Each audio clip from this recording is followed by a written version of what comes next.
the material things you can get back. It's just the stuff that you've had from your mother, and it's you know, stuff from the, you know, that you can't replace. And you know, I've had stuff there and things she's made me for Christmas, and just all sorts of things that will never, ever be replaced again.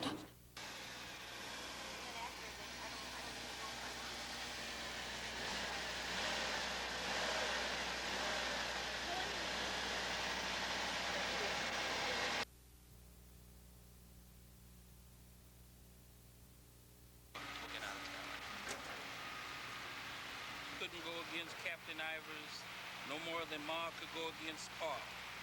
And of course, let me see if I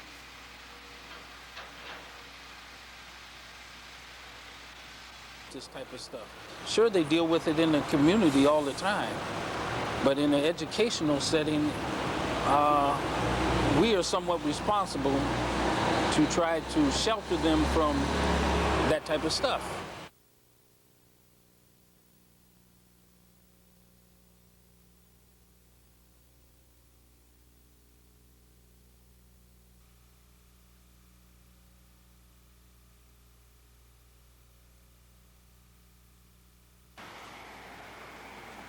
Friends and family members were waiting as Ronald Johnson left his job at the Diamond Tool and Horseshoe Company for the last time this afternoon. He brought roses and a card, which is well appreciated. And the girl was always thoughtful, so that was a big thing for me today, made my day.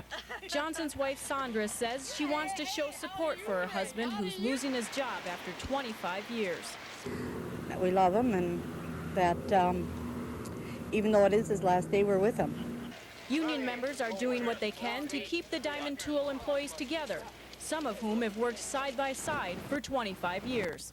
The union has been a family all these years, a real tight-knit family, and that's the way they want to stay, and that's the way they want to go out.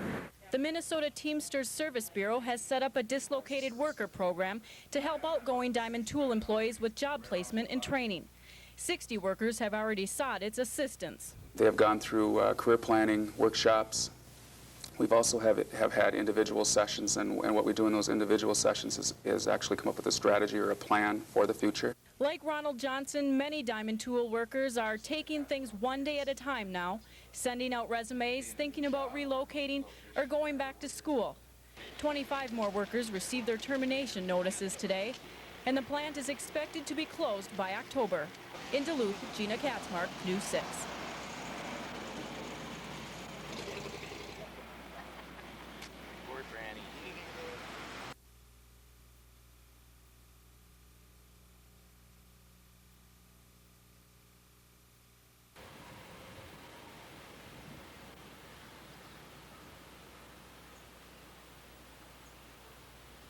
Just to state my side, and my side is the racers spend a lot of money in this town, and the racetrack itself circulates close to $100,000 a year, and most of it is on the range anywhere between Hibbing and Rapids, and the majority of it being right here in town.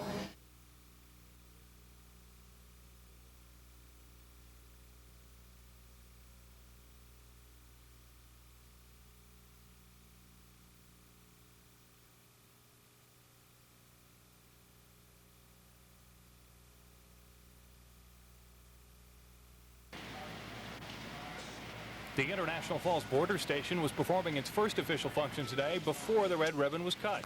25 people were taking the oath of citizenship at the new station just prior to opening ceremonies. Pledge allegiance to the flag of the United States of America. It was pretty impressive. I was not expecting such a big ceremony. I thought it was just some little oath that we were going to be going through, but it was quite impressive. Although many of these new citizens have lived in the U.S. for many years, they all expressed similar emotions at the ceremony's conclusion. I feel great. I really feel like an American. I've lived here for 36 years, and I thought I felt like an American, but now I really do. Dignitaries from both the U.S. and Canada were on hand to celebrate the grand opening of what is now the largest border crossing station between Michigan and Washington.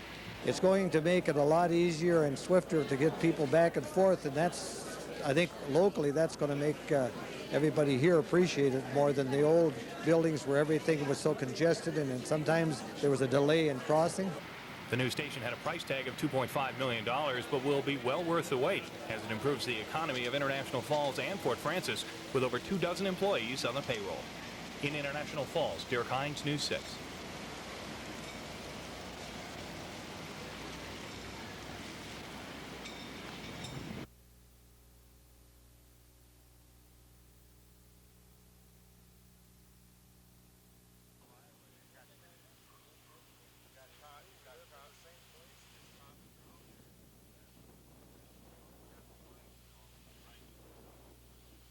I think it's a win for everybody. The older fellows are getting good early retirements. The company gets a flexible union contract, and that's the first really big major step in getting that plant open. But there's more to be done.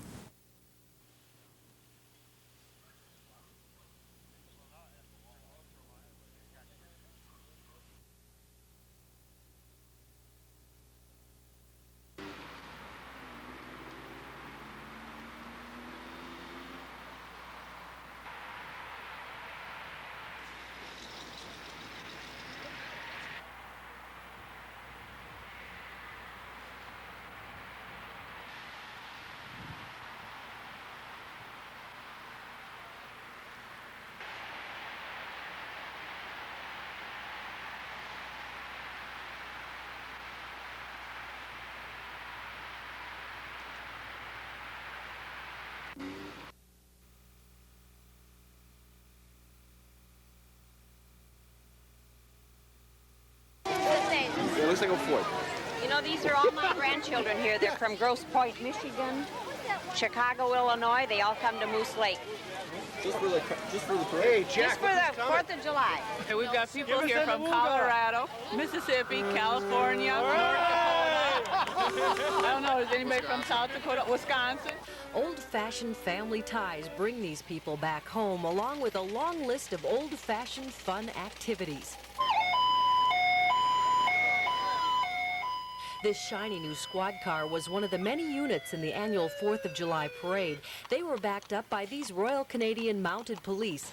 Even jolly old St. Nick made a pre-season visit to town, checking to see who was being naughty or nice. Parades like this one not only reunite families, but it allows people to park their lawn chairs along the sidewalk and greet old friends. Don't be shy and walk on by, step on in, give it a try. A short walk from today's parade route, the Midway, a magnet for people hungry for a tasty corn dog or a game of skill. Nina Simic, an incoming freshman at UMD, tried her hand at some Midway hoop action. What do you think through yet? You have to hit it just right, because if you hit it too hard, it bounces right back out. And what's a visit to the carnival without those rides? Beginners stay close to the ground. The old-timers tend to take to the sky. That's the scariest ride in the world, and you were on it? Yeah. What was it like? You feel like you're going to throw up most of the time.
Court order and we're understanding Hibbing that City Administrator John Fido says work will now begin to fill the vacancies.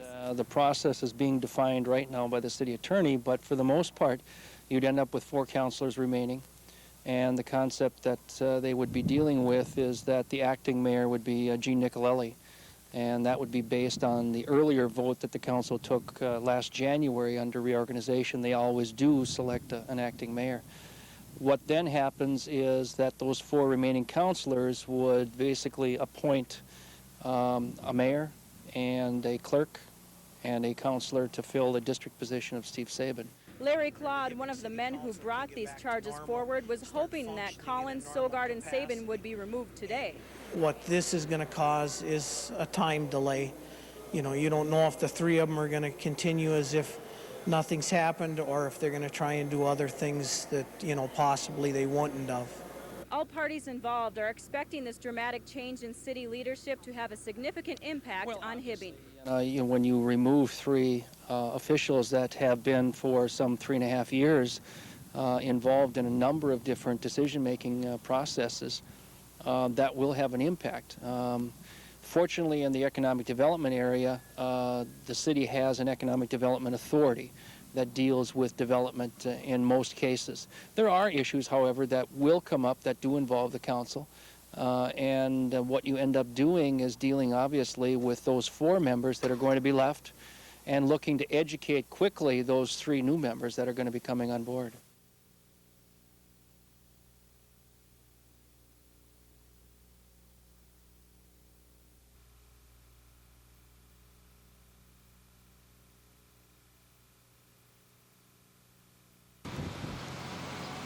Buying your first home, an unrealistic dream for many. Low incomes, high interest rates, and high home prices can be a harsh reality for first-time buyers. But for nearly 24 families, that dream will become a reality in the Central Hillside. Why the Central Hillside? Very few people who live in this area actually own their homes. And that's something both city officials and residents want to change. A below-the-market interest rate is being offered on 22 homes. Starting today, North Shore Mortgage begins accepting applications for the program. The funding initiative sets aside $900,000 of mortgage funds for first-time home buyers. I think that it is more difficult. Gratefully, I think individuals and families still seem to get it done, but they need assistance. And 22 new homeowners will get that assistance, a 6.2% interest rate, the lowest in the state. The players in this financial game, the Minnesota Housing Finance Agency, North Shore Bank, and the city of Duluth. It was the tenacity of the Central Hillside community members to revitalize their neighborhood that first drew attention. Well, the Central Hillside is one of the older communities in town. And we've got a lot of old-timers that have been here for 50 or 60 years. But as they start dying off, the homes get sold into rental. And we've found over the years that a lot of the homes have not been cared for and have become run down. But with the addition of 22 new home-owning neighbors, Central Hillside residents hope to regain their stake in the community. In Duluth, Stephanie Guadian, News 6. All right.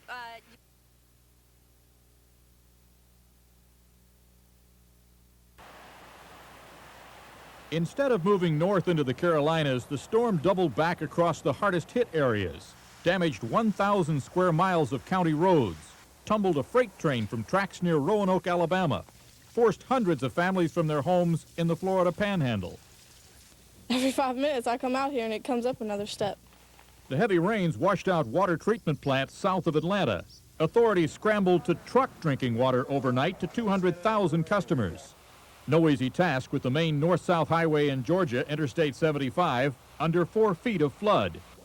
At least 30 counties are now listed as disaster areas. Just kill everybody hopes around here, look.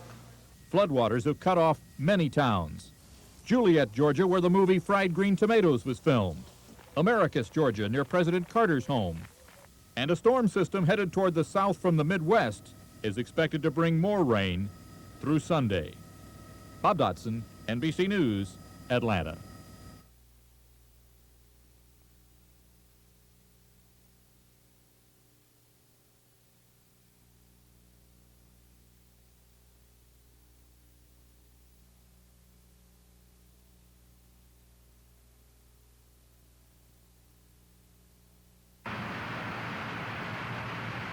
This is how you've come to know house fires on the evening news. TV crews arrive sometime after the firefighters. This is one time when television got there not only before the firefighters, but before the fire. In a moment, this structure, like thousands of others in the state every year, will burn. Our fire will begin in this living room, where house fires so often begin. And with the 2 bedrooms upstairs, we will leave one door closed and one door open. We start this fire with a heat source in a trash can, representing a carelessly discarded cigarette, the leading cause of fatal fires in the state of Minnesota. In less than a minute, it's producing a radiant heat stronger than a roaring winter fireplace. The upstairs smoke detector is just now sounding. We'll allow it to burn only 5 minutes more. It leaves 1 minute to get out alive. 5 minutes comes quickly. Now, firefighters under these ideal conditions, this best-case scenario, move in to knock the fire down. I'm itching to get in there and see what it looks like. Let's go. Take a look. Smoke is trapped all over in here. Well, this door was open during the fire, and this room has, you can see a lot of smoke damage. You can see smoke on the floor even where we walked. This door was closed, and there's relatively little smoke damage in here. There wasn't a lot of heat up here, but there was a lot of smoke. And that would have been a fatal fire for any child that was sleeping in that bed. Remember, while the pictures are not always this dramatic, thousands of fires burn uncontrolled in this state every year. You have ultimate control of one thing only. You can plan to get out alive.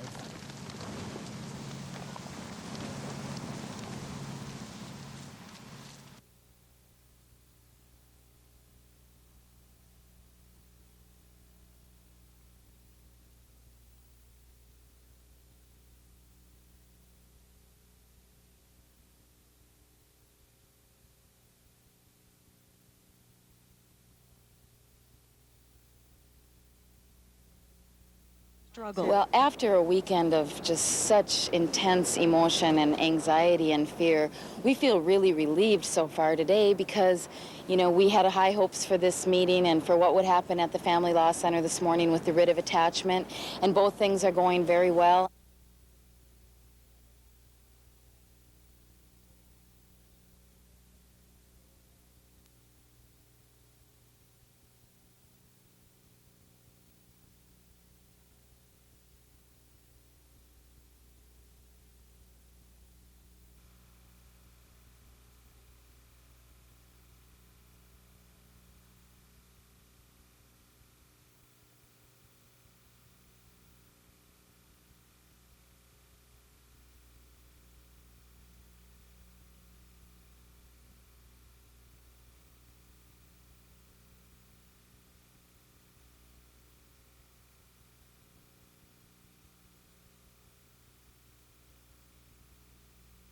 I think she's fled with her children. This is not the first time that she has picked up grandchildren and left with them.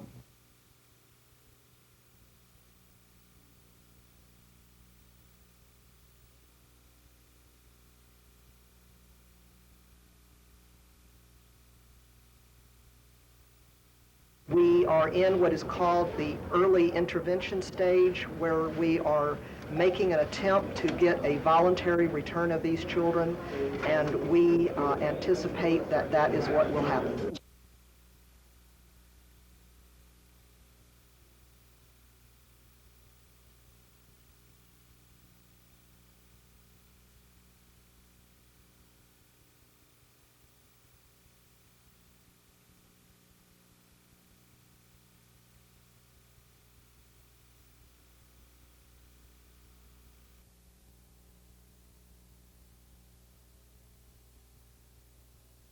This becomes important as we move along. One of the questions that we looked at was not dramatic, but it is more positive. The worst thing that can happen is for people not to come forward and speak about what they expect of the healthcare system, and for the policymakers to make decisions, you know, based on lack of information.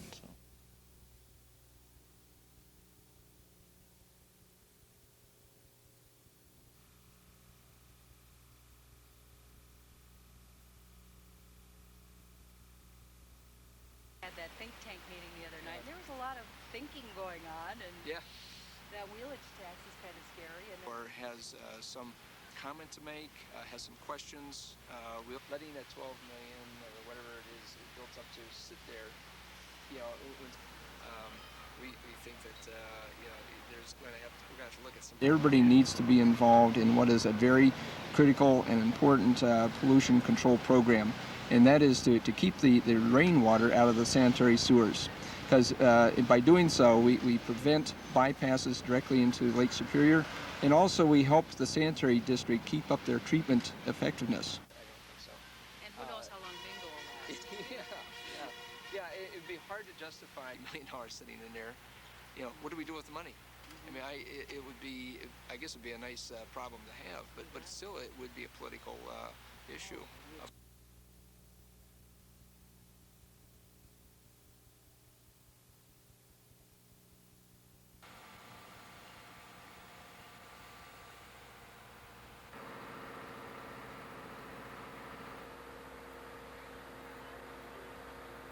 There's lions, and then they like jump through flaming hoops, and then the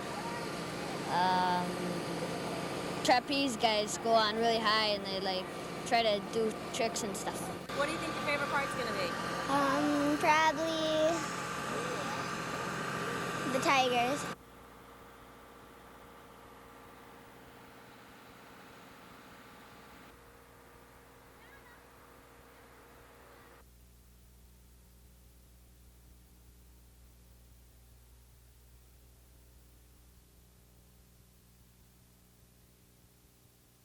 About freedom of speech. Yeah, you're doing the freedom of speech. But what if we... Well,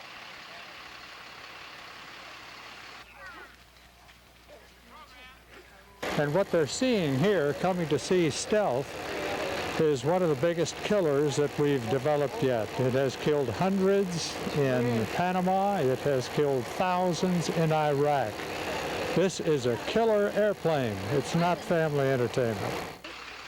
And you're with Veterans for Peace? Veterans for Peace. I think our microphone is on. Handing one out.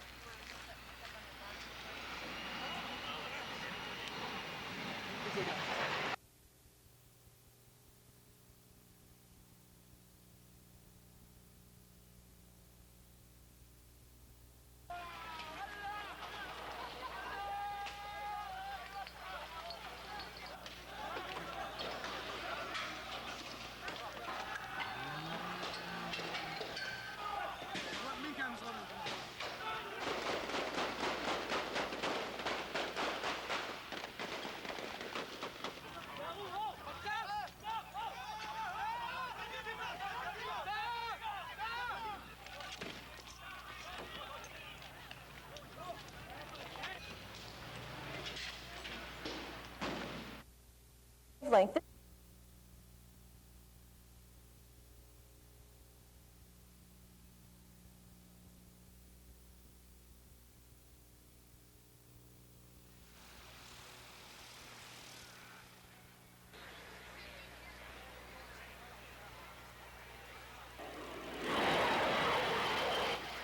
We wanted to bring a different show to the people so they'd have something to watch that they hadn't seen before.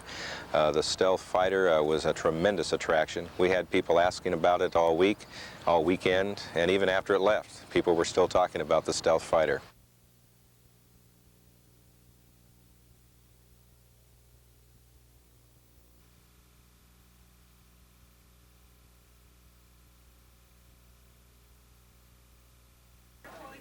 Oh, I don't think so. I was teacher's pet. I was always a good assistant.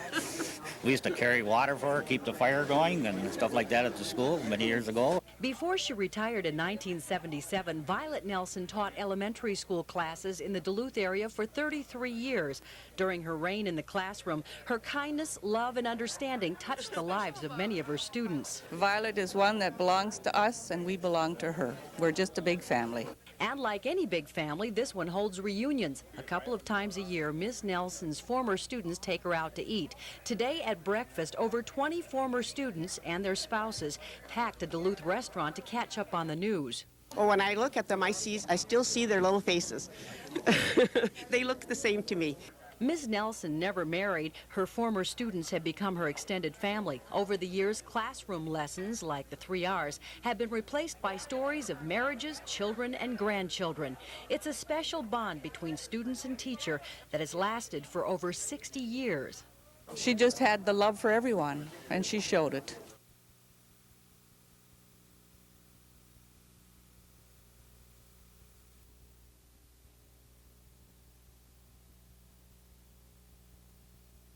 Good boy. Good boy. Greg Oakes is a 31-year-old elementary school counselor who would have been disabled soon if a progressive eye disorder had not been corrected. He needed a corneal transplant, but first he needed someone to donate a cornea. Greg put his name on a list and was lucky, getting his first transplant last Saturday. You know, I'm grateful to whoever that person was that was willing to think of others who may need their, tissues or body parts. And I know that I'm a donor on my license. The problem faced by Oakes and a growing number of Northlanders is a lack of donors. Enough people just aren't signing up to donate organs of any kind. In terms of any kind of organ transplantation, people just need to be made aware of that these are procedures that we are doing here in the Northland, and that even if we're not doing them here in Duluth, it's important to think about donor tissue, whether it's heart or corneas or lungs or kidneys, because there are lots of people in this area that need tissue and are awaiting it. Corneal transplants are the most common type of organ transplant performed. Dr. Dan Scorch performs about 40 corneal transplants at Millard One Medical Center every year, and the number is increasing. Scorch would like to see more donors because it's often very difficult to find a healthy cornea. Scorch says young people are the best donors. People like Greg Oakes are living examples of how a donor can improve the quality of life. Derek Hines, News 6. What's his name?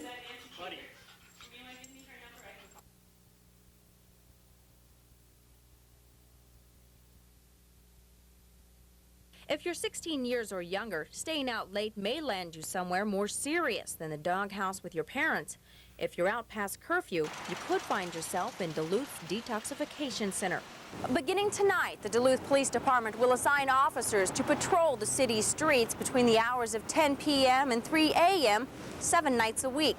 They're looking for boisterous parties, underage drinkers, and curfew offenders. The message is a strong one, aimed not only at the community's youth, but also at their parents. I think with a lot of parents, make them understand that the alcohol use and abuse by their kids cannot be tolerated, and they have to take a firm stance with their kids on that. A $100,000 grant will fund the pilot project titled Juvenile Alcohol and Curfew Offenders Program, or JCOP. The program is a cooperative effort between local police, juvenile court, schools, and chemical dependency organizations. We know not all kids who consume have an alcohol problem, but the consequences of alcohol use, even for people that don't have a chemical problem, are extremely serious. Most of the crimes and the sexual assaults, murders and so forth are related to alcohol consumption. Officials say it's time to take a firm stance on juvenile crime. Their first step, prevention. The idea is not to arrest more young people, but to help more of them. The program calls for counseling and increased parental involvement. We need to have kids that are clean come to school, besides the fact that it's illegal for these kids to be doing this. In Duluth, Stephanie Guadian, News 6.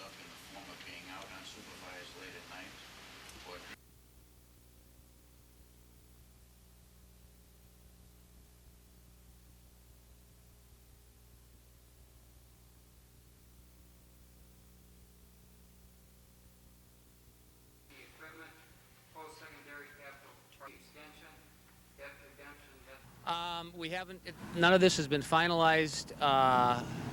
He has certain things that he's entitled to by contract, and we will deal with that in terms of his contract.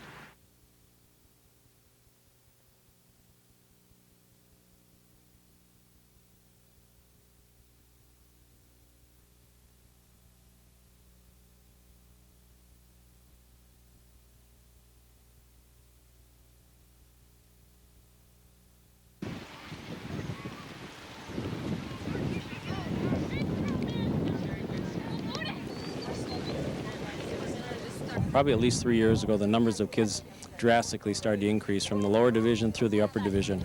We thought last year the peak of the program would happen. This year it's exceeded that from from 53 teams last year to 61 this year.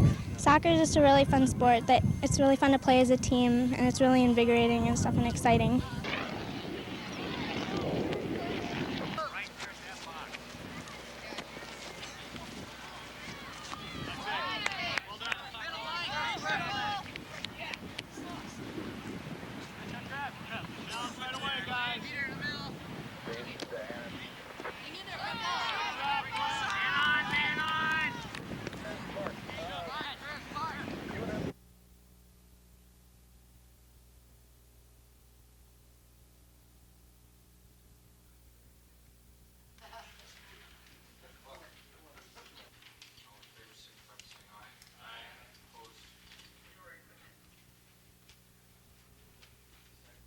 But neither of those counselors has a conflict. And this is really unfortunate because one city councilor has accused one of our most reputable city councilors of doing something bad. And we lose city councilors because they get fed up with this kind of crap.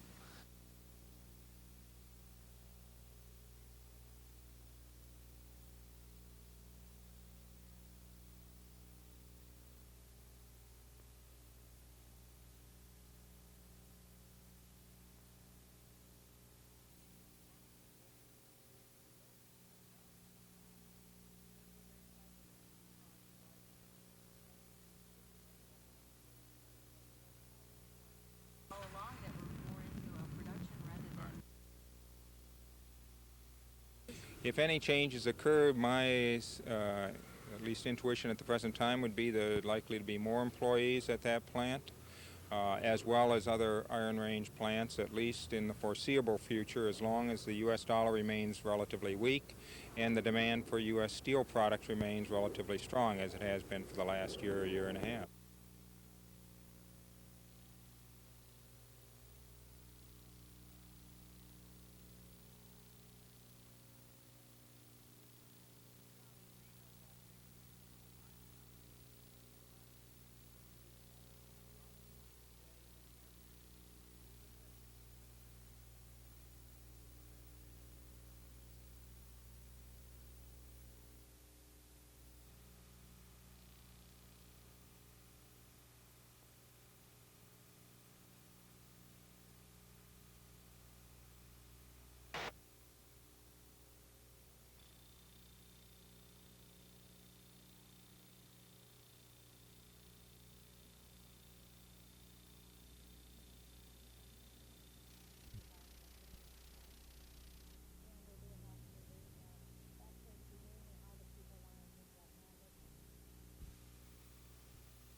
First went with my treatment, they told me it wasn't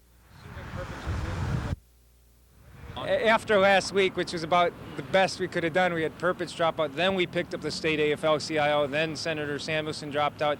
This week we picked up the United Auto Workers. So it has been a very positive role in the last couple of weeks. And as I said, I think the primary is going very well.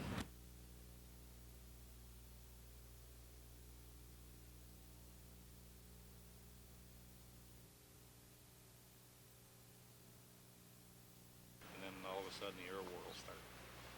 So we'll be simulated gone someplace else. They fight the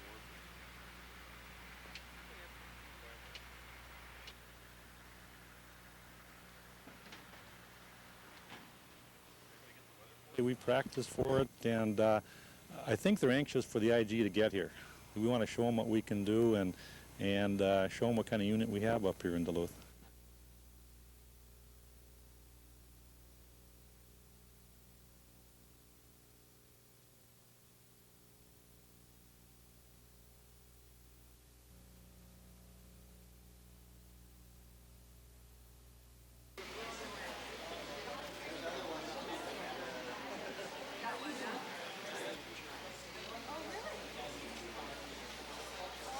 doing workshops for the... In Duluth, we've been asked to be the service provider for the Diamond Tool folks as they come out of the plant losing their jobs.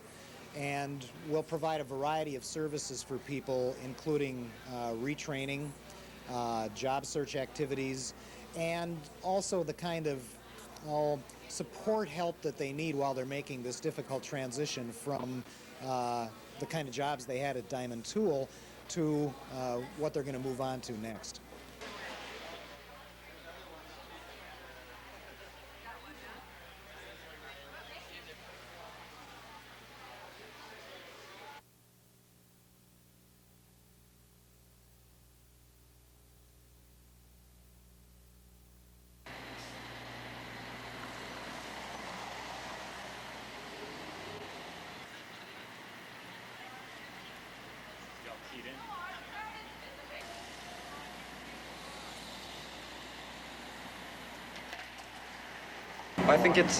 I think it's pretty stupid because if you're not doing anything wrong, you shouldn't get in trouble just for being out a little past 11 or whatever.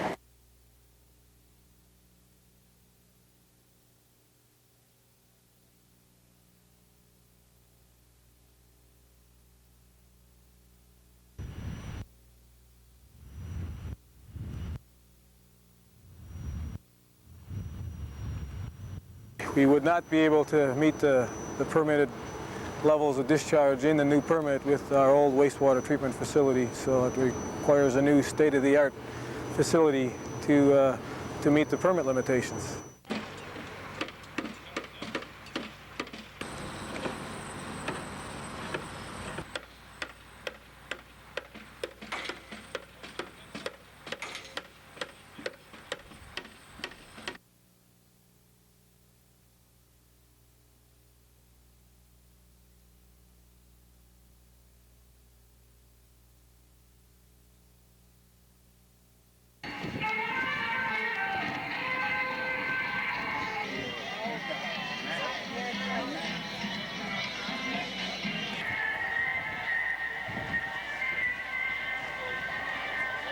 We'd like to get people together so that they can meet one another, talk about their traditions and their cultures, enjoy the traditions of others.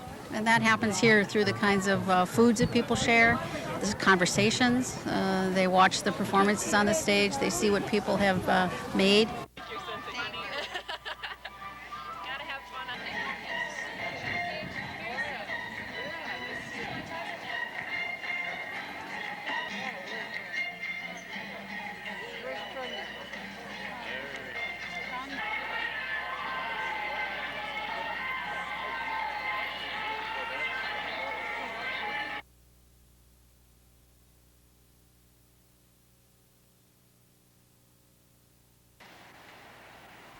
Early last week, the price of gasoline rose 6 cents a gallon to an average Twin Ports price of $1.31. Many residents of the Duluth Superior area continue to wonder who or what is responsible for the current price and why the very same gas is so much less in neighboring cities. Second major thing that influences our gasoline a little bit more than, say, the Twin Cities is the fact that we have only one refinery here. And that refinery can act as a local monopoly. But officials at Murphy Oil say they are just one of many area wholesalers supplying gas to area retailers. Ask those retailers why prices vary so much, and they will say it has to do with what wholesalers charge. Meanwhile, the problem of rising gas prices has suddenly gone national. It depends on whether or not the U.S. dollar stabilizes in the world market. It's been falling now since 1985. Other factors do exist. An oil strike in Nigeria, a country that the United States imports a great deal of oil from, has been said to have had a major effect on the increase at the pumps. Still, nobody seems to know why the Twin Ports pays more than, say, Chisholm. Prices there are currently averaging $1.20. In Two Harbors, prices began rising today from $1.23 at some stations to the new price of $1.29. Those Two Harbors stations who are still at $1.23 have said they will follow the competition very soon. Superior seems to have the highest average price for gas, which is a mystery considering Murphy Oil refines its crude into gas right in town. In this particular area, all of our crude oil is coming from Canada. So any crude oil that is being refined in northern Minnesota, it's only one refinery, but it's all coming from Canada. So Obviously, that's going to have the price of crude oil is going to have an effect on the price of our regional gasoline. Questions still remain concerning the sudden increase in the price of gas. 15 cents in 1 week and a consistent past of higher than normal gas prices have prompted Duluth Mayor Gary Doty to ask Minnesota Attorney General Skip Humphrey for help in solving the great gas mystery of the Twin Ports. In Duluth, John Jetta, News 6.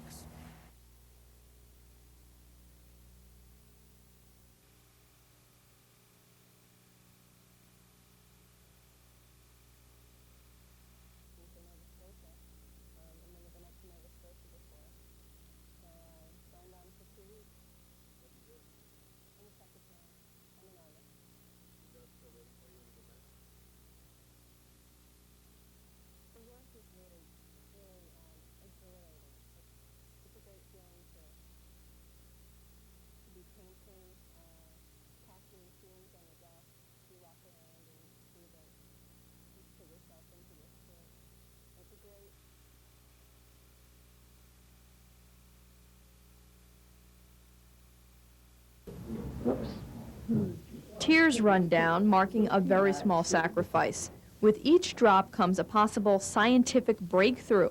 Scotty Farrell tests a brand new drug, one he hopes will cure his glaucoma. I feel it's dropped the pressure in my eyes, and it's given my vision a lot more life.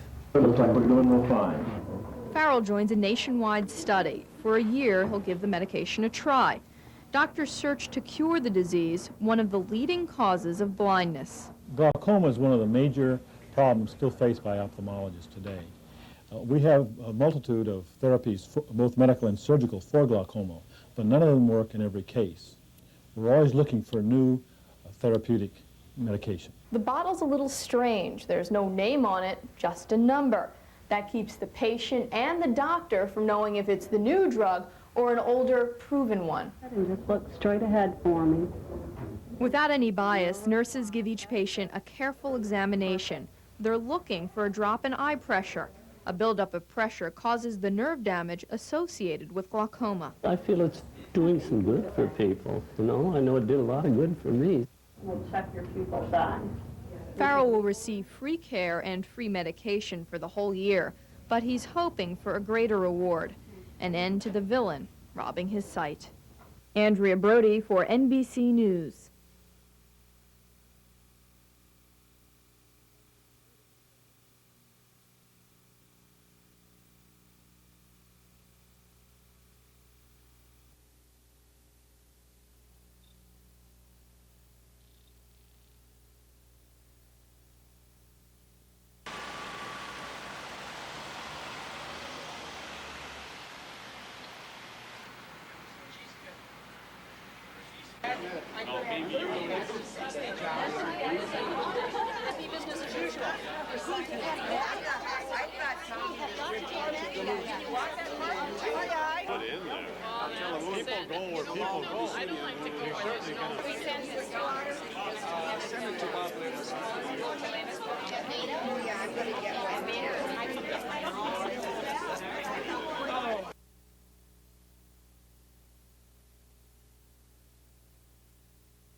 We geared up to provide some assistance to the national effort out west, and we taught these 144 people this past week.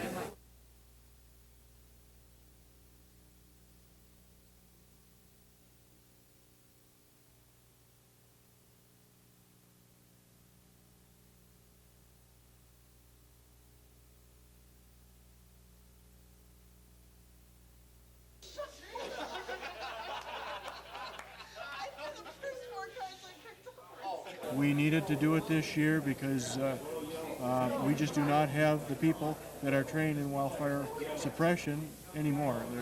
They've all been out west or out west now, and we needed some more people.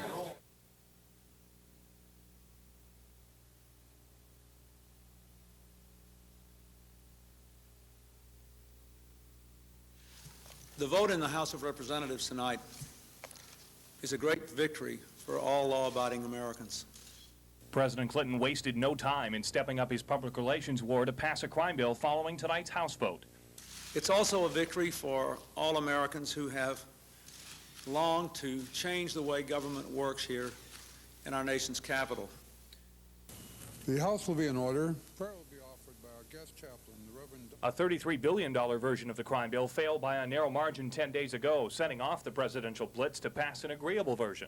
Tonight's $30 billion edition was the product of intense behind-the-scenes negotiation and some occasionally bizarre debate in committee. I'm sure some of you remember the negotiation between Harpo, Chico, and Groucho, in which Groucho finally said, "This is the sanity clause." Even the Sunday morning talk shows were inundated by the president's men arguing for swift passage. The bill's going to pass, and it's going to be a good crime bill. And there were the expected appeals for bipartisanship on the floor. The gun lobby has spent millions of dollars to keep assault weapons on our streets. The Republicans want to kill the bill to embarrass the president. But in the end, the margin was 40 votes, including several Republicans who had voted against the bill last week. This crime bill will put 100,000 police officers on our streets. It will keep repeat violent criminals off our streets with longer sentences and with a 3 strikes and you're out law, and with funds to build prisons to hold those criminals. Still included in the bill are provisions to prohibit minors from buying handguns and banning certain types of assault weapons. It is likely the assault weapon ban that will hold up the bill in the Senate, where conservative Republicans have vowed to stall action on the measure. The president is savoring his victory tonight, but still has a difficult fight ahead. Derek Hines, News 6.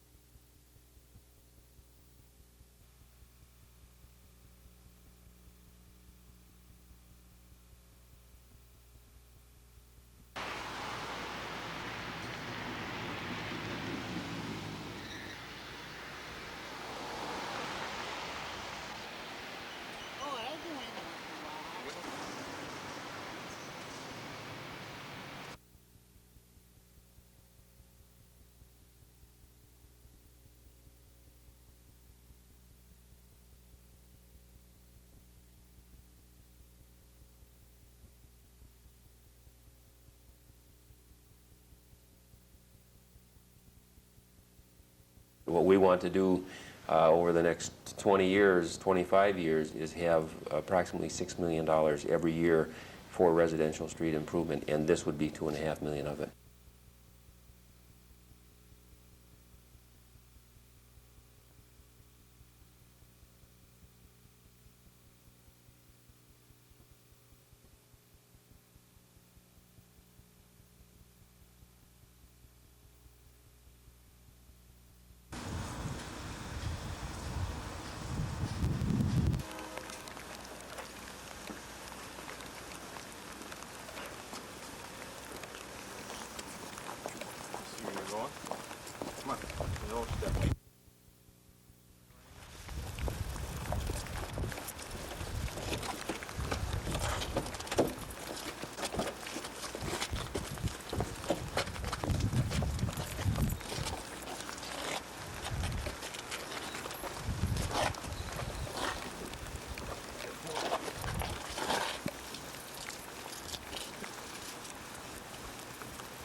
I'm glad we did not have to go out on strike. I'm sure this will help the community to know that their nursing care will be there when they need it.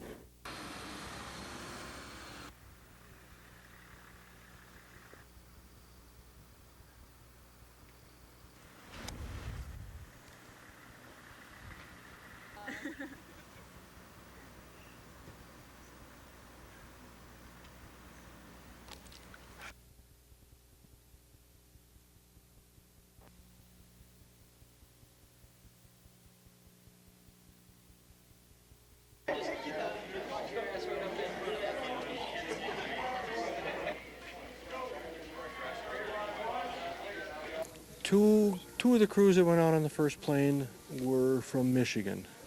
And other than that, we've got 5 crews here that we trained this week in Grand Rapids, plus 2 crews that come from the state of Minnesota, all around the state, that have already been out, and we're recycling them.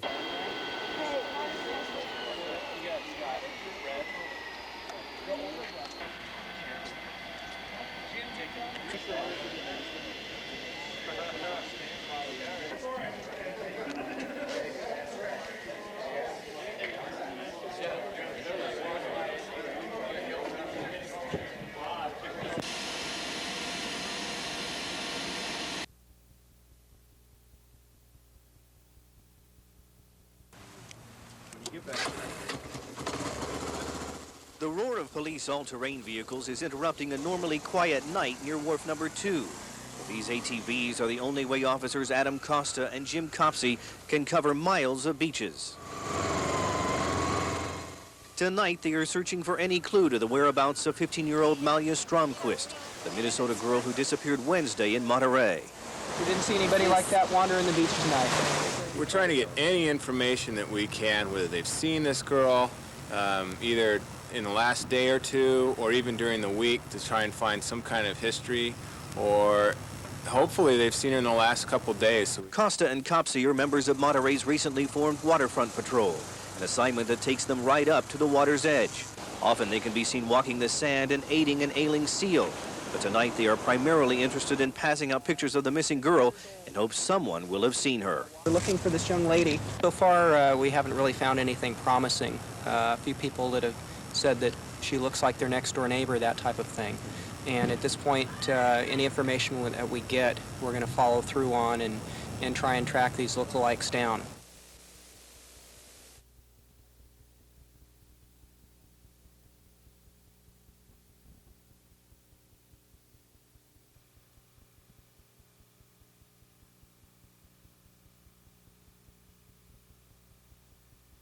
More soon, many of them on budget and even.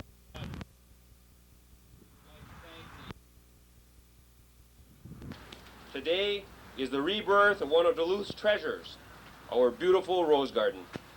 Since it was created back in 1967, this rose garden has been enjoyed by countless thousands of residents and visitors.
And clearly they're running their.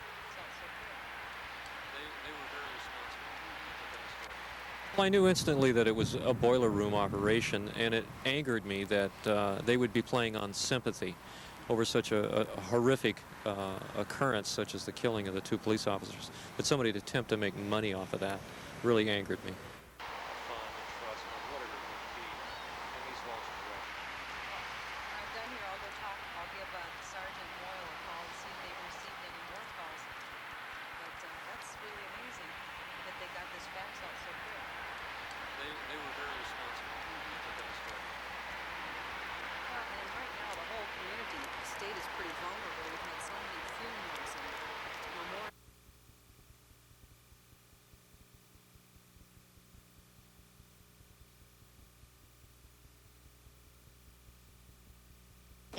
Yeah. So what did you guys do?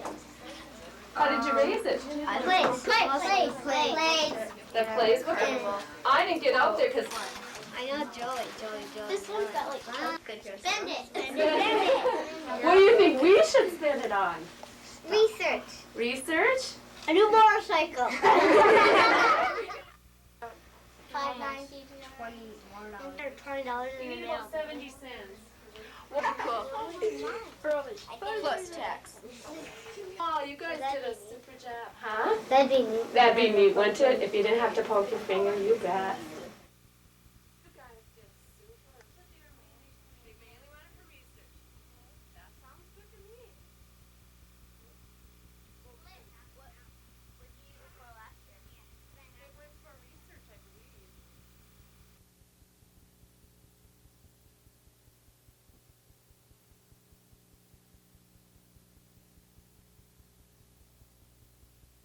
That record this year. It's a busy weekend, particularly Friday night and Monday, Labor Day, when everybody's heading home, tired from the several days of vacationing. So those are the two critical times.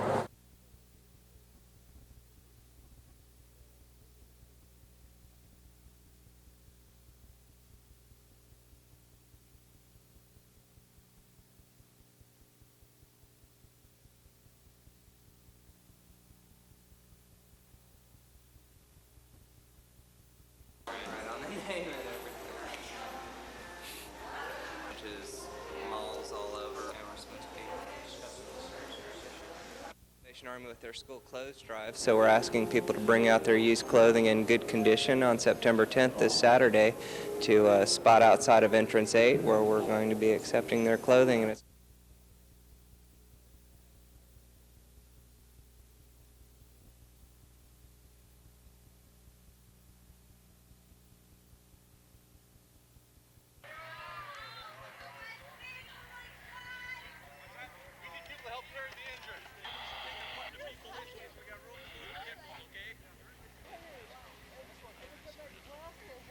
Cooperation is fantastic. The weather's right. Everybody seems to be very well involved in the scenario tonight.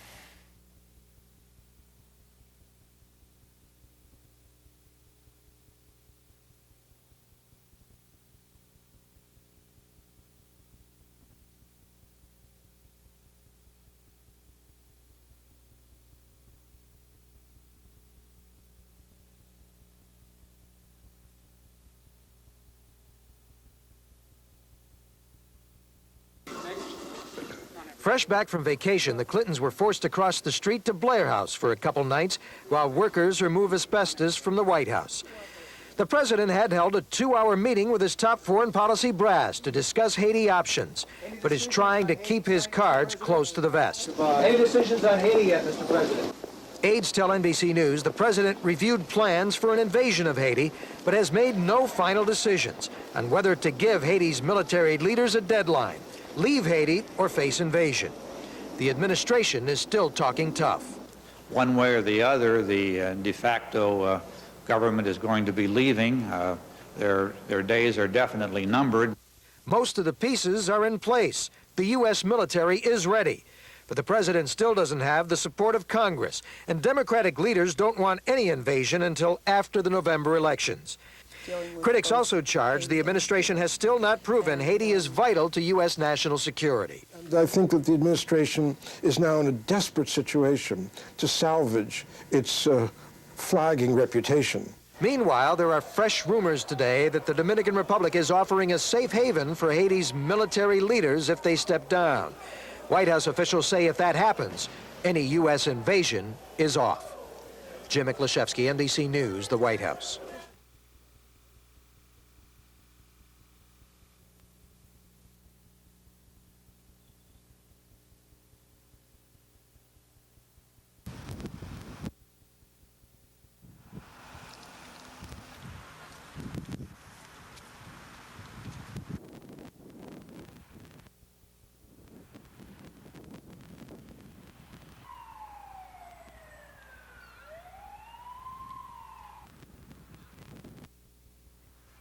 The money came from a variety of sources. It came from foundations. It came from corporations like Minnesota Power was a significant donor. It came from individuals. It came from members of our Board of Trustees, and it also came from alumni and just friends.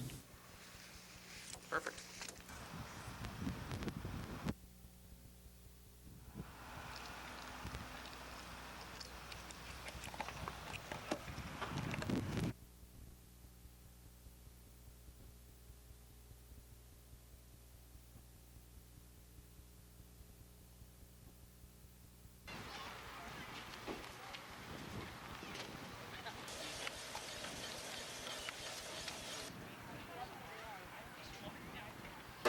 aren't they? Just beautiful. There we go. Yeah. We got over 100 dozen corn here. Boy, that's really been good. You like corn? Yep. This is probably some of the best you'll have. Whoop, that's not...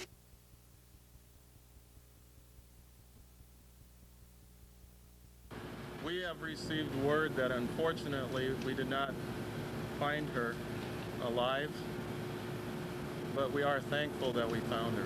At 3 p.m., everyone's worst fears had been confirmed. Cora Jones will not be coming home. Because if Cora would have been out there, we would have found her. Cora's parents tried to fight back their tears as they told the volunteers who helped with the search was over. They thanked everyone for their support, and they warned other parents to please watch their children. This type of thing has to be stopped. And don't ever think it can't happen to you, because we never, ever thought it could happen to us.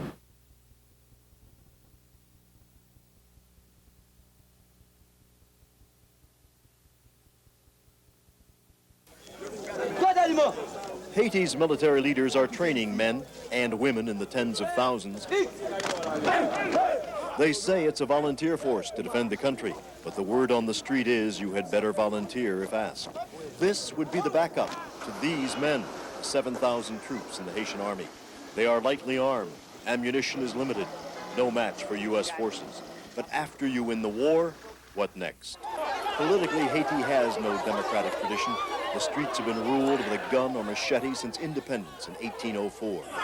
The poorest nation in the Western Hemisphere has been made even poorer by U.S.-imposed economic sanctions. Here, the hungry battle for handouts from the European community. Unemployment has increased from 65% to 85%. This children's charity, funded by the Venezuelans, has even less food now. Since the embargo, everything has become more difficult. A lot more children are dying. Winning the war may be the easy part. Building a nation for these children, a lot harder.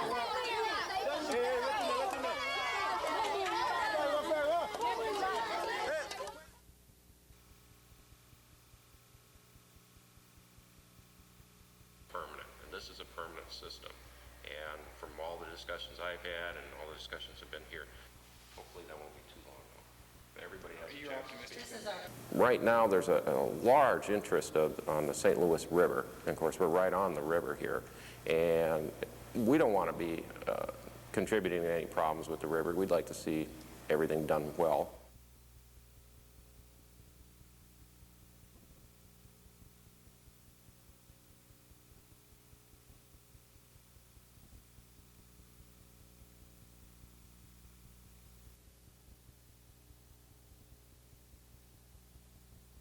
Territory to me at that time. A fellow named Marie Russell, who was very active in the chamber, stood up with jobs for their kids to provide decent, safe living environment for their... In the right direction in this region?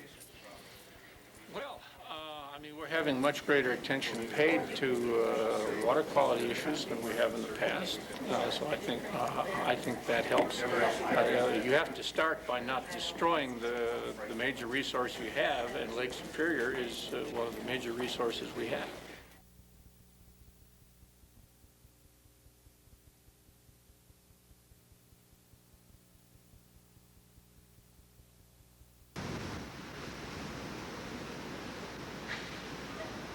There goes the tree. There goes a boat.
Miller Creek is known as a genuine trout stream, brook trout that is.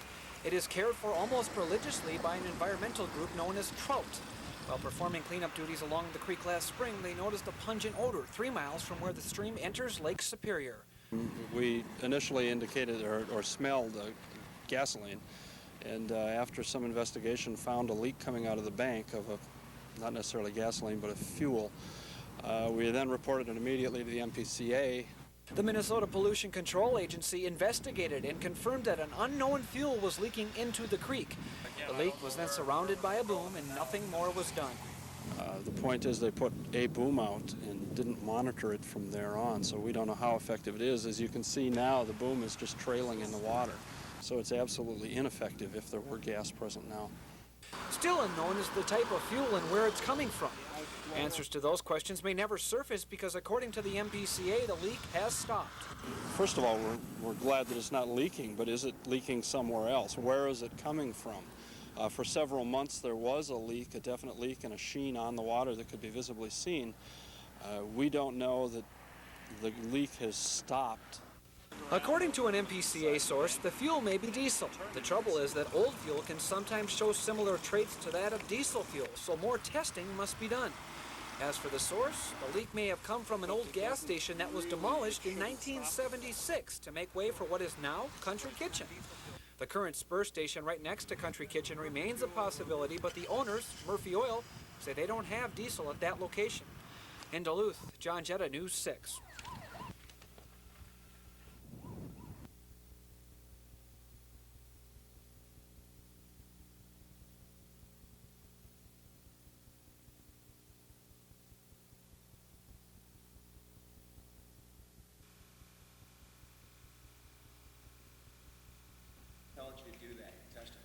I had to come forward and tell the truth the way it was.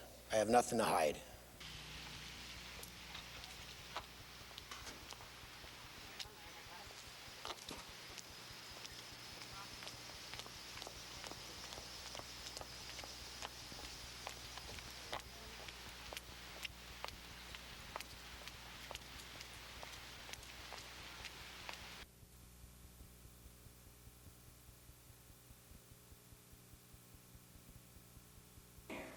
That as Christians we must obey God rather than man. That is clear biblical teaching from the Old pro-life movement and equipping pro-life people with law of the land. This seminar will focus on Out of 80,000 people, grandma, grandpa, mom and dad, out of 80,000 people who have been arrested at Operation Rescue events, there has not been one conviction of violence. Not one.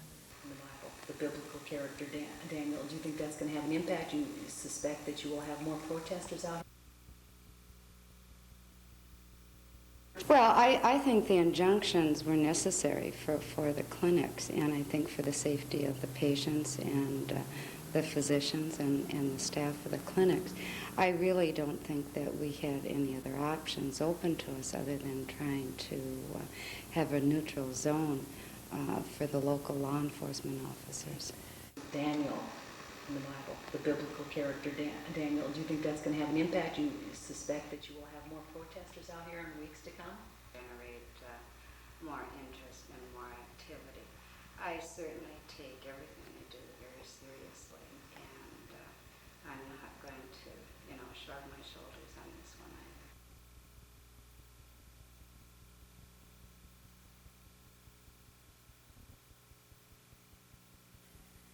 Thanksgiving, celebration of a vision that was culminated with success. And so, on behalf of all the people of Wisconsin, let me just say congratulations for a job well done. Murphy Oil Refinery is celebrating a more environmentally friendly addition to their business. A special plaque was dedicated to hang on the walls of what will be the new water treatment facility, just part of Murphy Oil's $1 million commitment to protecting the environment. Well, our special concern is that Lake Superior is a very special resource. It's an internationally known resource. It's one of the cleanest, deepest bodies of water in the world, and we have a special obligation to make sure that we don't take deliberate actions to pollute it. The Clean Water Act amendment in 1991 and the Wisconsin Initiative mandated the construction after focusing a more concentrated effort on natural resources. Murphy Oil says millions of dollars have been spent to meet federal regulations on pollutants. It gives us a step in the right direction, along of course with the change in the FCCU unit and the air quality that has been updated, and of course now our water. So we've tied everything together, we come full circle. But some say as much as there is to celebrate, there is to do. There are many more environmental hazards that need attention, and the new facility at Murphy Oil is just the beginning of a series of steps industry must take to protect future generations from toxic air and water. We look at the wastewater treatment plant, though, as a first step. And there are still pollutants that will be going out into the bay, and we have to be aware of that. The treatment plant is set to open in 1995 and is expected to reduce pollution up to 90% over previous levels. Happy about any time a company will expend virtually millions of dollars to reduce their pollution, and I think that's a good sign, and it's well worth celebrating. In Superior, Molly McMillan, News 6. I'd also like to recognize two of my staff. Earlier you had a chance to meet Mary Ann.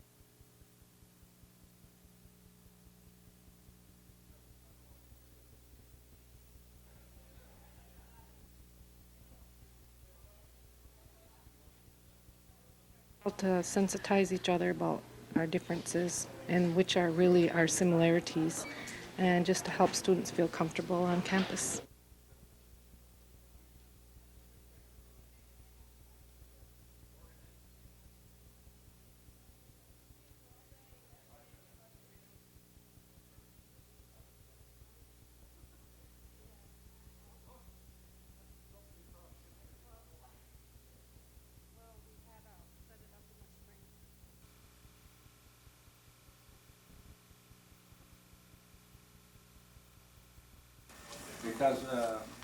Everyone agrees that something needs to be done to stop several million gallons of sewage from flowing into Lake Superior. And I think that before somebody gets lynched on 3rd Avenue West, I think we better come up with something for the people. Several solutions have been suggested in the past, but still no action. At a sanitary summit in Duluth today, members of the City Council and State Legislature argued over just who's going to pay to fix the problem. It's estimated that it will cost the City of Duluth $25 million to fix various problems attributing to the inflow into Lake Superior, and that it will cost $51 million to comply with the Great Lakes Initiative. In the meantime, 43 million gallons of untreated human waste and rainwater flow into the lake every day. And Representative Willard Munger says that with this statistic, why would anyone start a new business in Duluth? You know, industry looks for two things. They look for clean water, and they look for a place to dispose of their waste product. And if we don't have that, they're not going to come into our area. So the next step is to lobby for federal funding from the state legislature so that the cost to fix this problem won't be absorbed by the taxpayer. Cities like Minneapolis and St. Paul have been provided with funding to fix their sewage problems, but the question still remains if the state has the resources to provide money for Duluth. One thing is for sure, the Pollution Control Agency isn't budging on December 31st as the deadline for a solution. I only want results. I want the rainwater out of the system so that we don't get bypasses into Lake Superior. In Duluth, Molly McMillan, News 6. Achieve our goal. I can just, somehow I know that.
by many colleges still. Dick Messenberg came to the Duluth School District in January of 1993. When Superintendent Reginald Nolan resigned on August 1st, Messenberg stepped in to help run the district under Board Liaison Mary Stafford. The portion of Monday's meeting dealing with Messenberg will be held in closed session, barring the public and the media. District officials and school board members are refusing comment, saying they can't talk about anything to do with litigation. But school officials told me no litigation has yet been filed. While this is going on, the school board continues its search for a superintendent. They have 23 applicants, including 7 from Duluth. Sources say Dick Messenberg's name is among those under consideration. Those sources say the school board met in closed session last week to discuss questions about Messenberg and whether to continue to let his name stand for superintendent. Our sources also say the questions revolve around financial impropriety. Earlier this year, some board members questioned the propriety of a sale of 2 boilers to a business in Evelyn. That sale may have been orchestrated by Dick Messenberg. Sources say the 2 boilers, valued at about $20,000 apiece, were sold for about $6,000 each without going through the school's normal bidding process. Our sources say at the time, Superintendent Nolan supported Messenberg and the matter was dropped. School board officials say they may have a comment on this situation by Monday. In Duluth, Barbara Riles, News 6.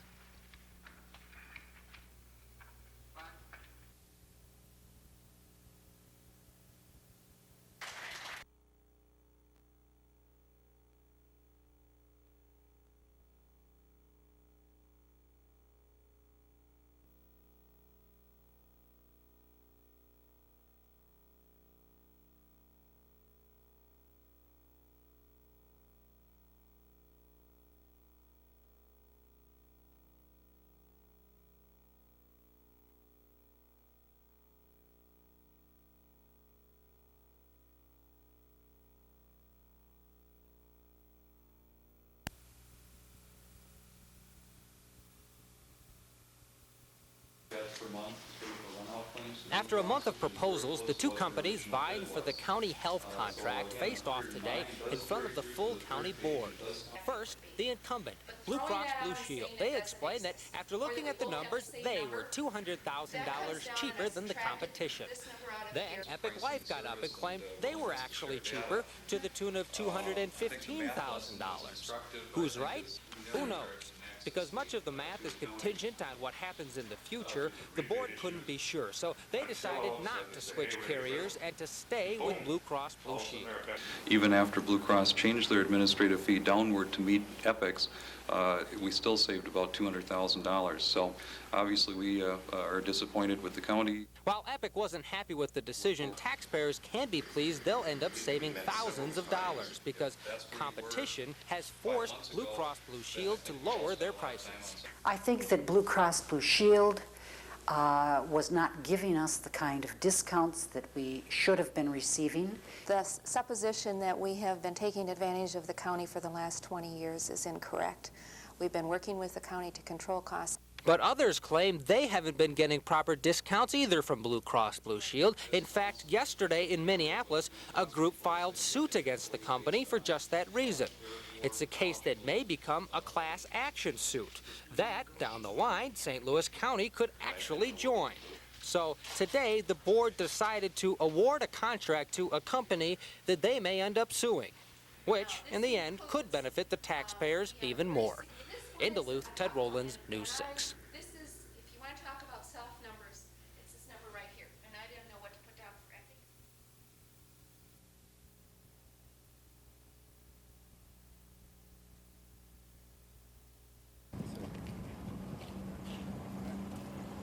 On one hand, is there any assurance that you won't commit any other crimes?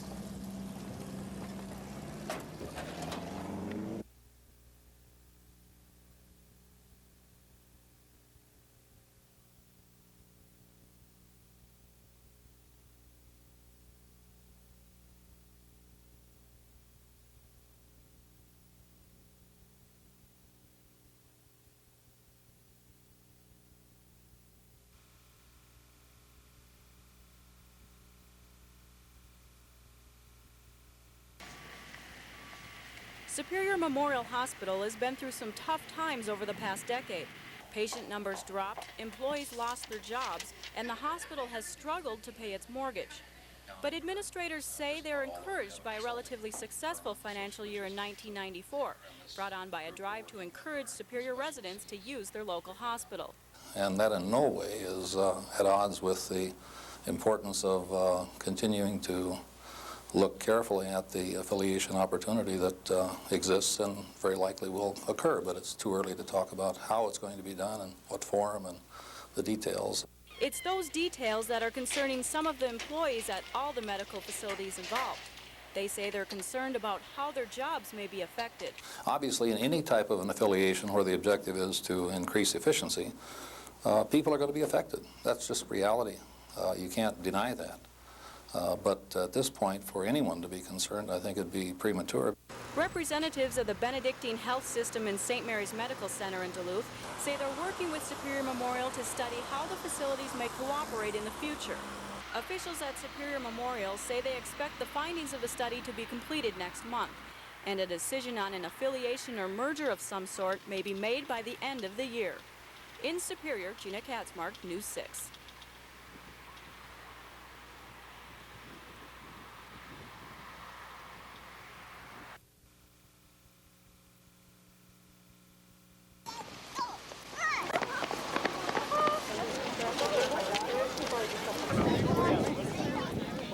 The pitter-patter of hundreds of shoes fills Duluth's Lake Walk as Northlanders take part in Crop Walk 1994.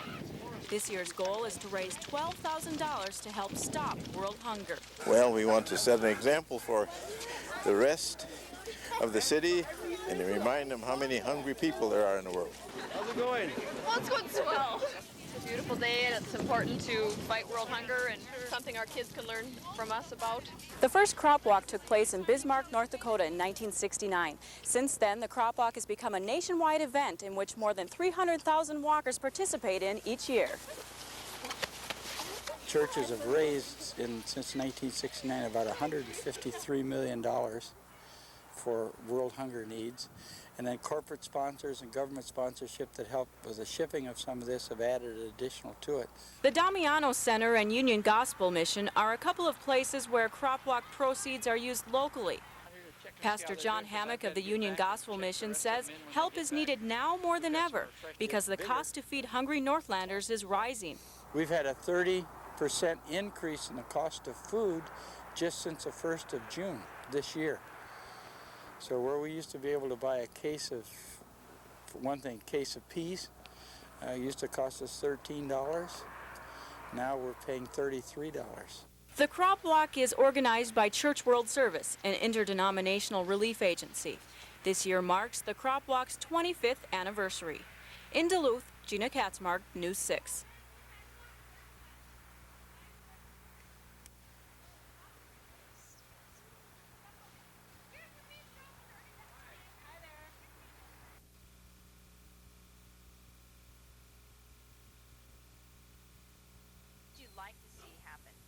I want to see them out of here. They have no business here. Should never have been here. You talk to anybody from out of state, they won't believe this happened. Peter Grayton is one of a growing number of people taking a closer look at Chisholm's fish farming operation, or Aqua Farms. The company has suffered a number of environmental blows in the past few months, including hefty fines by the MPCA for violations. Violations such as allowing phosphorus levels to climb to nearly 3 times that allowed by a relaxed permit. Environmental violations aren't the only problem facing Aqua Farms right now. The company, now 6.5 years in business, has also found itself in troubled financial waters. Aqua Farms has issued a moratorium on an IRRB loan totaling $500,000. Another financial backer, the city of Chisholm. City officials say they have more to lose if the company doesn't succeed. Specifically, 35 jobs. Aqua Farms president Bruce Caddy says his financial difficulties are common to new businesses and adds many problems will be solved once the city vacates its current water source. And in doing so, we'll fulfill the original commitment made to us 6 years ago before we relocated here, that they would relocate from the Fraser mine pit to a well field and alleviate any perception problems. But the move may prove to be an expensive problem for the city of Chisholm. Well, it is. It's $1 million process, and it could even cost more than that before it's all done. But Will the city fund that? this is another thing. We're looking for funding too, because we don't have that kind of money in the city coffers to take care of that.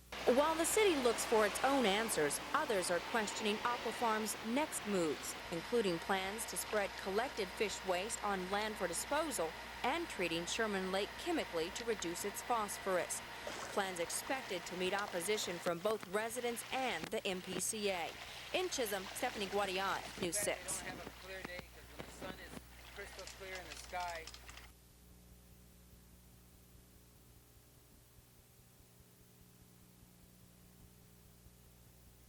You'd have to have that in place the following April. But now, whether that's true or not, the present plan of government that we have, it's not effective. Maybe someday we could go back to the mayor form of government, but I think the manager type form of government, somebody that's educated, trained, qualified to do the job, certainly is more efficient than somebody that just came along and said, hey, I'm going to be mayor.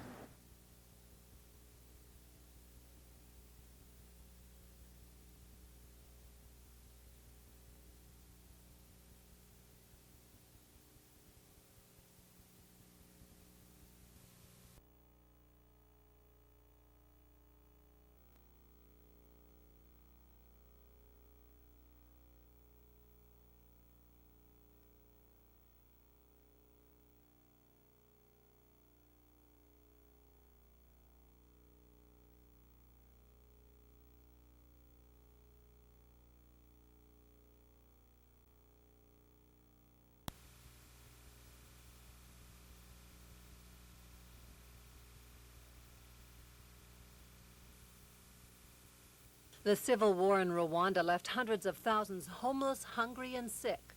As two women who live and work in Duluth watched the stories, they decided they would do something to help ease the pain in Africa. Duluth Clinic cancer researcher Pat Sheeta and African singer Zuni Magose took their plea to the public. They left for Rwanda at the end of August, loaded with 1.5 tons of donated medical supplies, clothing, and food supplements. The pair returned this week with tales of sadness, hope, and appreciation. You know, it's really miserable because the lifestyle they were living, no food and water and no clothing, it made it hard for them. So, you know, it wasn't that pleasing at all, but they were happy because when you take something to them, they really appreciated it. The Rwandan refugees were especially appreciative of the clothing the women brought. None of the aid agencies had come with clothing, and there were outbreaks of various skin conditions that the refugees weren't going to heal from unless they had changes of clothing. Many of them came with the clothing they came on their backs from Rwanda with. Zuni and Pat also spent some time volunteering in a medical outpost. They both speak Swahili, and Zuni speaks a dialect close to that spoken by Rwandans, so they were used extensively as translators. They also got some attention from the international media. The story of the small northern community of Duluth coming to the aid of people across the world headlined several newspapers. Zuni and Pat say their effort was just a drop in the bucket, but they feel anything is better than nothing. In Duluth, Barbara Riles, News 6. Were you frustrated, or what were you feeling at that point? Well, we had to.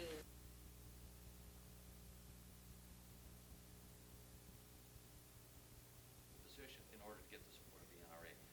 And I think people have got the range. Governor Carlson is working for me. So I do have a lot of moderate Republicans, conservative Republicans, and like I said, I need a lot of help from conservative Democrats. And we're out there trying to get our message out to show that we are talking Main Street, Minnesota, what's important to Minnesota voters. And I think that's the message that I want to get across.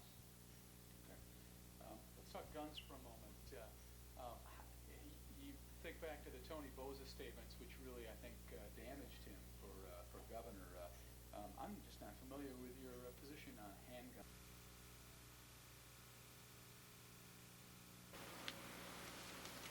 Somebody is burning down buildings in International Falls. Authorities don't know why or who's responsible, and they're getting frustrated. You know, the men are getting tired, the firemen are getting tired, we're all getting tired. We can't get a good night's sleep. Every time we go to sleep, you know, our beepers go off and we're gone again, you know. When you start having, like one day, 4 fires in one day. In less than a month, there have been 17 fires. 13 of them have been ruled arson, and all of them believed to be related. The targets seem to be random: residential garages, vacant sheds, even a church. The most serious damage occurred here at the Bergstrom Oil Company, where a storage area was completely destroyed. Luckily, the fire was out before a full gasoline truck parked inside was ignited. Last night, just before 8 o'clock, the arsonist struck again, this time at a local church. At the time of the fire, there were over 75 people in the building upstairs. Nobody was injured. Somebody smelled smoke and everybody evacuated okay. Authorities are worried now, however, that if this continues, somebody is going to get hurt. Just because we haven't had somebody hurt doesn't mean that the possibility hasn't been there all along. It certainly has. Some of the things, been lucky discovering the fires early, and this sort of thing has prevented some injuries. So that's what is driving us right now, is hopefully that we can solve this thing before somebody does get hurt. Police have made no arrests, but they do have a few suspects. Residents and business owners are worried, fearing they may be next. In fact, the city is now offering a reward for the arsonist's identity, hoping to catch him before the next fire. Before something does happen. In International Falls, Minnesota, Ted Rollins for NBC News.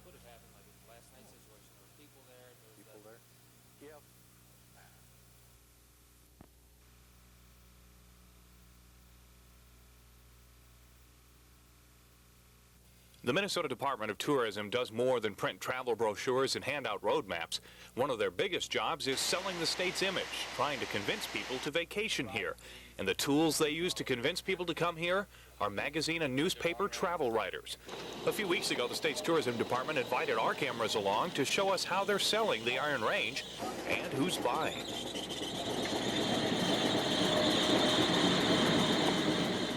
Living in the Northland, we may not always see our area as a draw for tourists, but according to tourism officials and the public relations experts that work with them, there's plenty to see in our own backyard. Well, in terms of finding things, that's no problem whatsoever.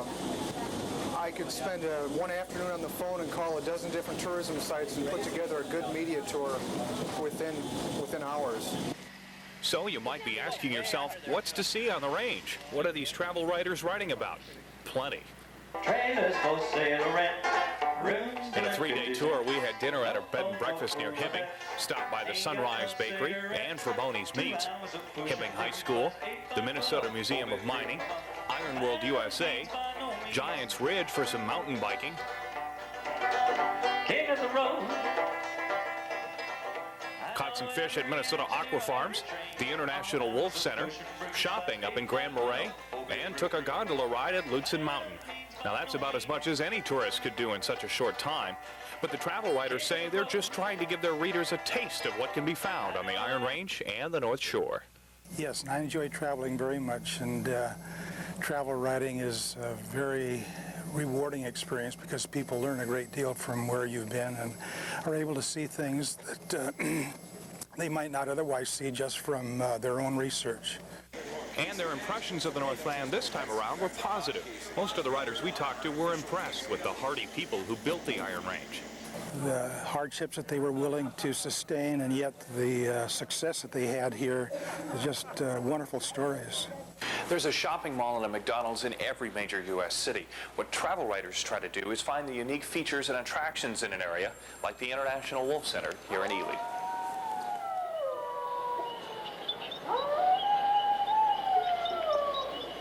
The tour tried to prove the point that there's something for everyone to do if they're on vacation in the Northland. The Wolf Center is educational for the kids, and Superior National Golf Course on the North Shore provides a spectacular attraction for mom and dad. So our course is all the way on. This is just 9 holes that we've been to, and we've only seen a couple. We're huge. I guess. Yeah. And the tour also tried to drive home the point that the Northland is a friendly and inviting place to stay. One writer from Georgia was impressed simply by the kind of people she met here. I like the Northwest. I think it's great. I'm ready for cold weather. It's so hot where the magazine is. I'm ready. I think it's great. I think the Northwest is very friendly. I'm surprised. But it's no surprise to the Minnesota Department of Tourism that it's not hard to sell the Northland if they bring the people who write about us right here.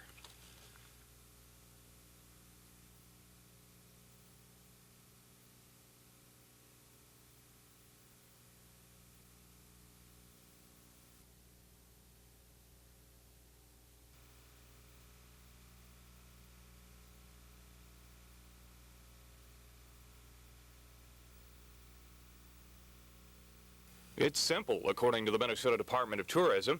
You could spend money on newspaper and magazine advertisements all over the country for years, but all those ads will never have the impact of a feature article telling readers how much fun it is traveling in the Northland.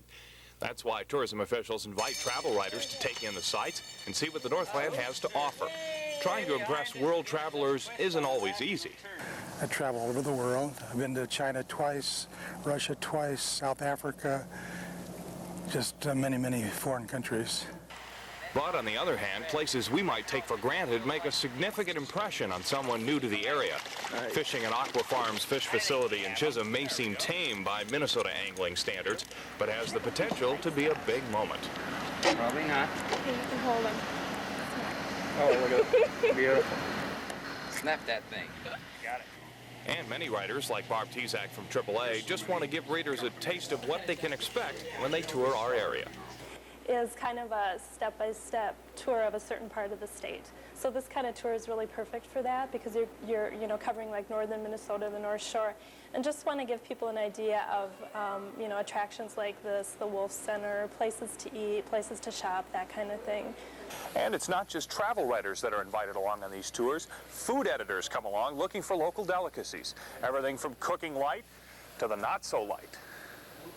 We spent time with Mike from Valentini's restaurant at Chisholm, had dinner at a bed and breakfast near Hibbing, and sampled the menu at Ely's Chocolate Mousse, where one food editor told us what she's looking for.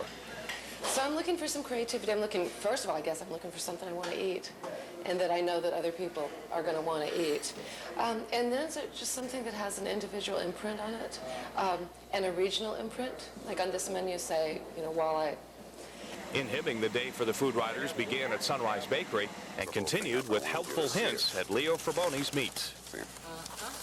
And what you do, like I slice it, and then I kind of chop the slices up so that if there's any fat in there, the inside fat you can't get out of the pork butt. Yeah. Because we defat them and everything.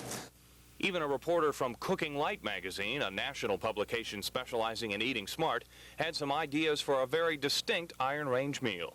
The pasties, those were great. I think it would be wonderful if we could lighten those. How would you do it? Just work on the crust probably, and the recipe that I got has some margarine in the filling that we probably could go down on. Each reporter has a different idea of what is significant in the area they're visiting, and each article will be geared toward a specific audience. Readers the tour organizers hope will take a keen interest in vacationing here. We try not to structure it for the journalists. We give them free rein to cover what they want. Our hope is that they cover something, and generally it's positive. But all the nights spent in hotels, all the meals, and all the plane tickets don't just appear out of thin air. Tomorrow night, as we conclude our special report, we'll tell you who's putting these tours together and who's paying for it.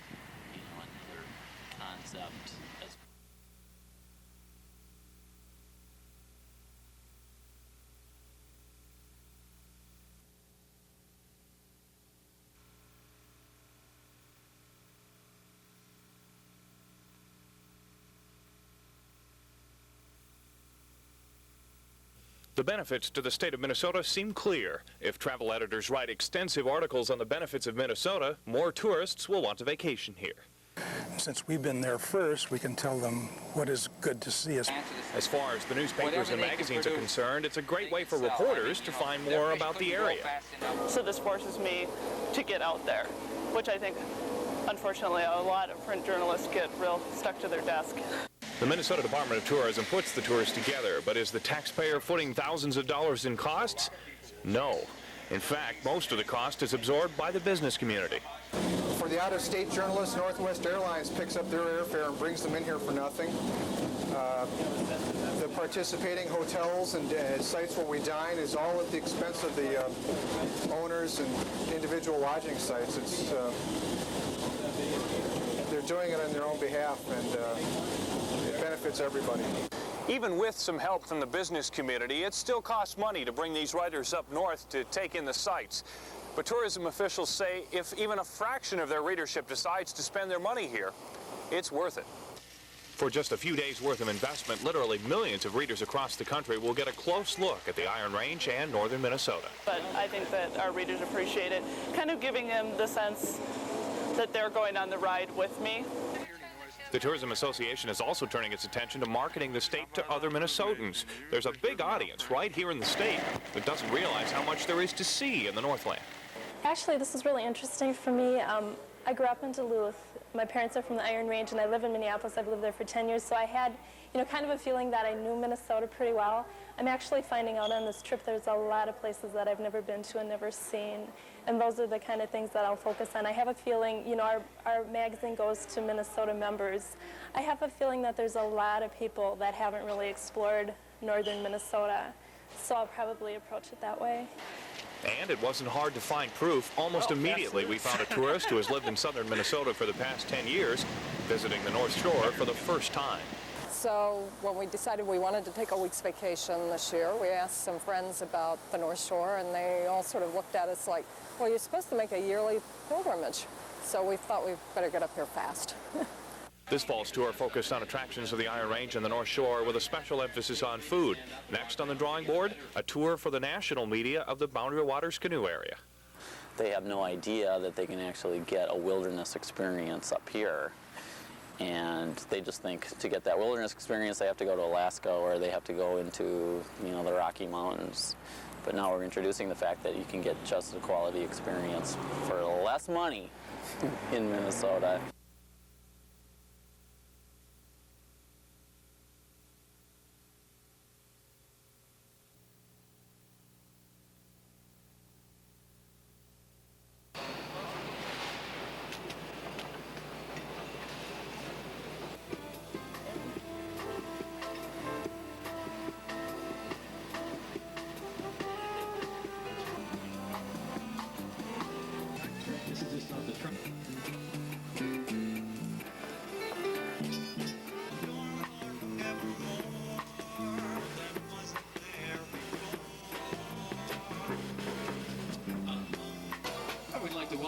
To the Stoke Waverly, the greatest brunch in the city of Atlanta.